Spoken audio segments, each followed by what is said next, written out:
Hazrat Asma radiyallahu anha reports that she came to Hazrat Aisha radiyallahu anha, who was performing prayer then. I said, "What has happened to the people?" She pointed towards the sky, and the people were in standing posture in prayer, and said, "Subhanallah, glory be to Allah Jalla Jalaluhu." I said, "Any sign?" She said, "Yes," with the gesture of her hand. Hence I also stood up till I was going to lapse into the state of insensibility.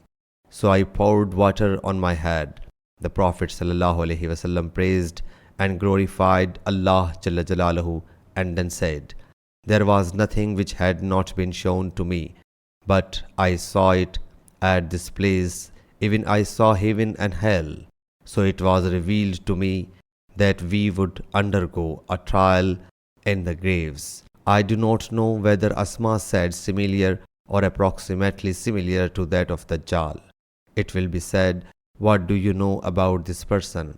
I do not know what Hazrat Asma said. The believer or whoever has faith will say, "This is Allah's Apostle sallallahu alaihi wasallam who brought signs, miracles and guidance to us, so we accepted his teaching and followed him." He will say thrice, "This is Muhammad sallallahu alaihi wasallam." So it will be said, "Sleep in peace. We know that you had a belief in him."